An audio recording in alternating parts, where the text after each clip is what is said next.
बिस्मिल्लाहिर्रहमानिर्रहीम। 1,81,100 का लो बना है अभी, और इस वक्त समझ लें वीक ऑन वीक बेसिस पे 2 दिन में बाज़ार तकरीबन 3,600 पॉइंट माइनस हो चुका है। संडे के दिन वीकेंड पे अपने तमाम क्लाइंट्स को मैंने इन्फॉर्म किया था, और कल समझ लें कि बाज़ार खुलते ही एटलीस्ट जो लोग फॉलो करते हैं उनको मैंने एग्ज़िट करा दिया मार्केट से। एग्ज़िट हुए हुए और माशाल्लाह प्रॉफिट में एग्ज़िट हुए हुए बैठे हैं। और अभी भी मेरे हिसाब से मार्केट में जो है थोड़ा सा दूर रहना चाहिए। जो मैंने अपनी वीकेंड की वीडियो में बात की थी कि ईरान और यूएस जो कॉन्फ्लिक्ट है ये एक स्टॉप लॉस है, और अगर ये मामला आगे बढ़ेगा तो डेफिनेटली पाकिस्तान की मार्केट भी उस पर असर लेगी।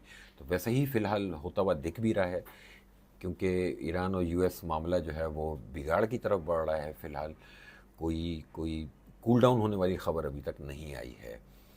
तो लास्ट टाइम देखें, हमेशा एक बात याद रखें कि बेच के पछताना बेहतर है ले के पछताने से। और मार्केट स्पेशली जब इन लेवल्स पे हो, कि जब अपने टॉप लेवल्स 1,84,84,000 पे, 1,84,400 पे ये वीक ओपन हुआ है कल के दिन, तो वैसे बात है ऐसे लेवल्स पे एहतियात करनी चाहिए। लास्ट टाइम भी हमने देखा था कि ईरान और यूएस जो झगड़ा हुआ था, इसराइल जो वॉर हुई थी, उसमें 17,000 पॉइंट 4 दिन में मार्केट आपकी निकल गई थी।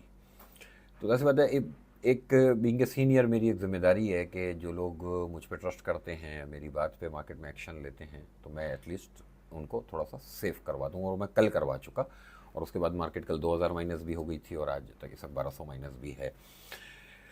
तो मेरा मशवरा यही है कि थोड़ा सा एहतियात करें, और अभी जब तक ये मामला क्लियर नहीं होता मार्केट से दूर रहना चाहिए। मुझे लगता है कि अगर ये मामला अगर बिगड़ा तो बाज़ार में बहुत बड़ा फॉल हम देख सकते हैं, और अगर नहीं बिगड़ा और अगर कोई कूल डाउन होने की खबर आई, कुछ मामला सेटल होने शुरू हुए, तो 500,000 पॉइंट प्लस पे आपको वापस ही माल मिल जाएगा।